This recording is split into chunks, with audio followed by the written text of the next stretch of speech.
সালাফি আহলুল হাদিসরা আলাদা মসজিদ করার কোনো প্রয়োজন ছিল না। যখন আপনারা মসজিদে আপনারা ঢুকতে দিবেন না, রফা আদান করতে দিবেন না, জোরে আমিন বলতে দিবেন না, মসজিদ থেকে ঘাড় ধাক্কা দিয়ে বের করে দিবেন। কিছুদিন আগেই এক যুবককে মারপিট করে যুবককে হাড়হাড্ডি ভেঙে দিয়েছে। ইন্না লিল্লাহি ওয়া ইন্না ইলাইহি রাজিউন। আল্লাহর মসজিদে যাবে, সেই ইবাদত বন্দেগী করবে। বাইতুল্লাহ হারাম, দুই হারামে, মসজিদে নববীতে এবং কি বাইতুল্লাহ হারামে সারা পৃথিবীর মানুষ আসছে, যে যার মতো করে সালাত পড়তেছে, কেউ কাউকে বাধা দিচ্ছে, কেউ কাউকে মারপিট করতেছে। তো আপনি এটা দেখেন না কেন? আল্লাহ রাব্বুল আলামিনকে ভয় করুন একটু। যুবক রফা আদান করবে, নবী সাল্লাল্লাহু আলাইহি ওয়াসাল্লামের সুন্নতকে মানবে, তাকে মারতে হবে। যুবক জোরে আমিন বলবে, তার জন্য তাকে মারতে হবে। ইয়া আল্লাহ, তো আপনারা আপনাদের মসজিদে ঢুকতে দিবেন না, ইবাদত বন্দেগী করতে দিবেন না, তো আমাদের মসজিদে দরকার সালাত এবং ইবাদত বন্দেগী দরকার আমাদের, তো আমাদেরকে পৃথক করার উপায় নেই।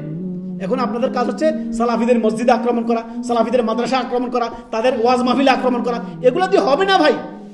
সত্য কখনো, আল্লাহ তাআলা এই কথাই বলেছেন, অকুল জাআল হক, সত্য যখন আসবে এবং মিথ্যা বিতাড়িত হবে, মিথ্যা চিরদিনই বিতাড়িত হওয়ার ছিল।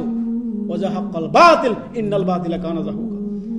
মিথ্যা কখনোই চিরস্থায়ী হয় না, সত্য সর্বদাই বিজয়ী হয়, সর্বদাই মিথ্যা বিতাড়িত হয়। অতএব যারাই আমরা আপনার দাওয়াতের ময়দানে আছে, আমাদেরকে খেয়াল রাখতে হবে।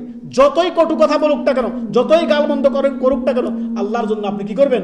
সহ্য করে নেবেন ইনশাআল্লাহ। এর বিনিময় জান্নাতে আল্লাহ থেকে আমরা নিব। যে আল্লাহ আমাকে, তিনি আমাদের মুসলিম ভাই ছিল, তাকে আমরা কখনোই মুসলিম থেকে খারিজ করি না। তিনি আমাদের মুসলিম ভাই, কেন আমাদেরকে গালি দিল? কেন আমরা তাদের কোনো ক্ষতি করতেছি না, তারা কেন আমাদের ক্ষতি করলো?